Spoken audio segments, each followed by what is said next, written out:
Hey everybody, just reaching back out. I have not forgotten about you guys, and as the semester is getting started, I know there are things that are going to come up, but I want to help you guys really get those grade books set up. I know that's super important.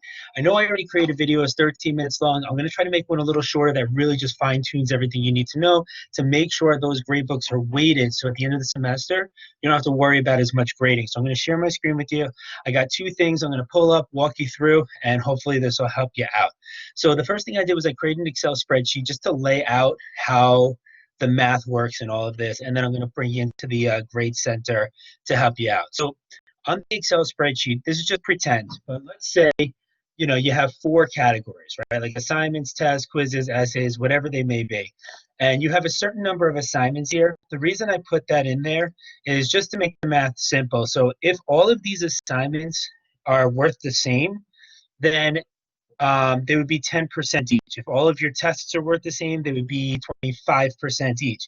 But if the tests are worth different, where one test is worth 30%, the other one's worth 20%, like it doesn't matter.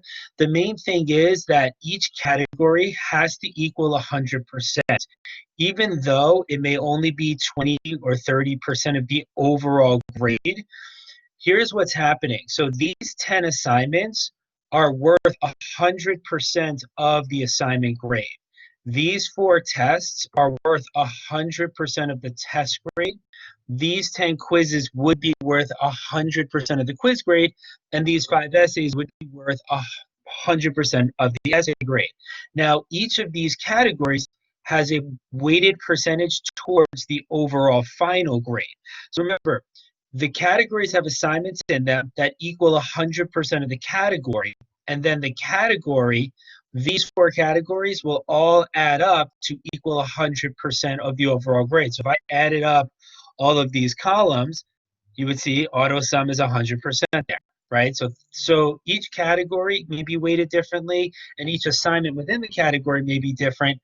But when you're setting your categories, you remember you're working within a computer system, and it's going based on how you're coding stuff. So I just wanted to share this with you before I pull up the next thing. Now, what I have here is basically one of my courses. This is my jogging and fitness class, but I hid the students' names so that for privacy reasons. So if you look here, like here's all the assignments. You can see there are a lot of assignments. And when I create an assignment, you'll see like I code them. So anything within M means module. So M3 means module 3. And you can see here's the module 3 average. M2 average, which means everything in front of that is going to have an M2. So that's just to make it easier for me to follow along with the gradebook. In the previous video, I do talk about column organization so that everything is in order. Now, what I want to show you here is when you create a weighted column. All right, so module 2 average is a weighted column. So I'm going to show you what the end result looks like first, and then I'm going to create it. So if I go to edit column information, okay, here's my module 2 average. This is how it's going to appear in the grade center, M2 average, because this is just too long. This is easier for me to find in that top bar. So did you notice it said M2 average? So I have like a little coding system in there. When I scroll down, right, primary display, percentage grade, secondary display, I always add this in there so the letters go. Now remember I showed you the spreadsheet here. So let's pretend this said module 2. For mine, and let's pretend there were 5 assignments in there. Okay, so when I pull back my thing, right, so I have 1 2 3 4 5 assignments.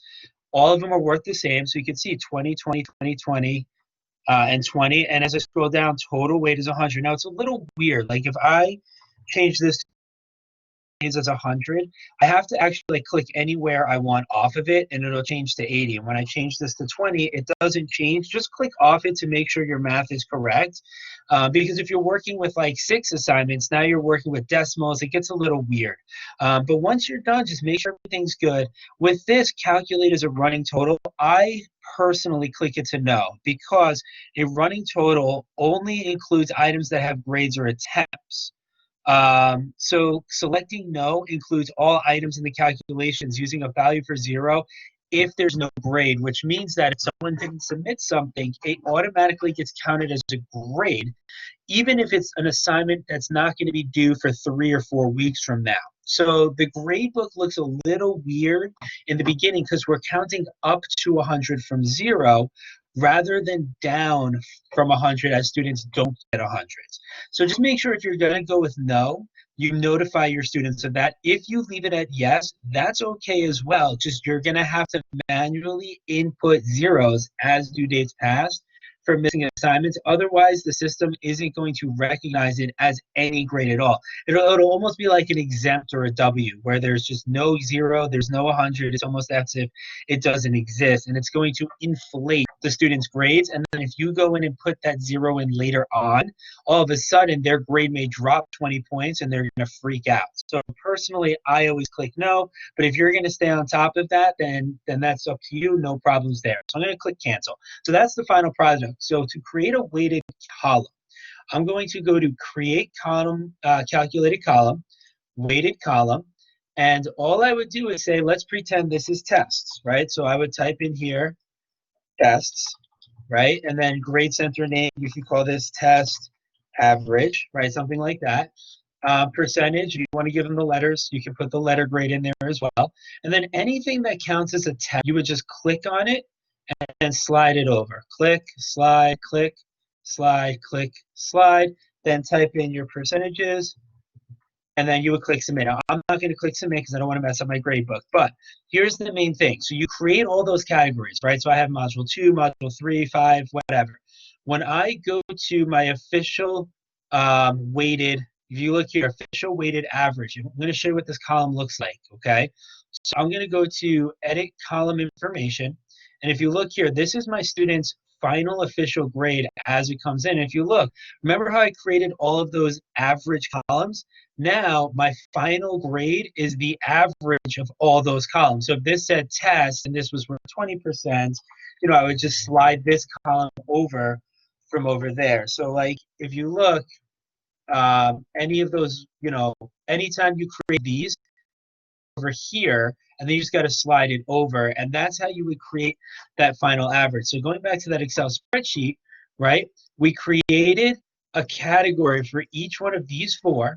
Each one of these added up to 100, and then you created an overall category with each one of these having whatever percentage of the final grade it's worth. So you create the individual categories first, make sure those are all weighted up to 100. Then you create the overall percent for your final grade using the percentages for the overall final grade. So these go first. Make sure it's all balanced to 100 individually, and then you do your final average grade. So as you're working through the grade book, that's just my own preference. There's other ways you could do it, for sure. That's just what I've always used, and I found it easy. But what's great about this is as you're going through assignments and you're inputting grades, it will automatically update every single category. So like as soon as a student does one assignment in module 1, it automatically updates the module 1 average grade and their overall weighted grade as well. So it updates everything that assignment is associated with. And so as the semester goes on, students have full transparency with their grades. Just make sure you're clear with what your grade center looks like. So I create a quick video letting students know what they're looking at in the grade book. So because mine counts up from 100, they may get a 100 on module 1, but that's only 12.5% of their final grade. So their final average would be a 12.5%, even though they got everything perfect on the first module. They were like, I thought I had 100. And I kind of create a video like, guys, we're counting up from 100. So after 4 modules, the highest grade you can have is a 50. If you have a 20, like that's not good. If you have a 48, you're doing fine, right? So I explained that way. You can do it manually. It's your choice, but that's basically how you would be creating those weighted categories. I really hope this was helpful. I wish you all the best of luck with your courses. I'm sure you guys are going to crush it. And we'll be in touch. I'll talk to you soon. And if you need help with anything, I'll just keep pumping out videos as questions come in. Catch you guys later.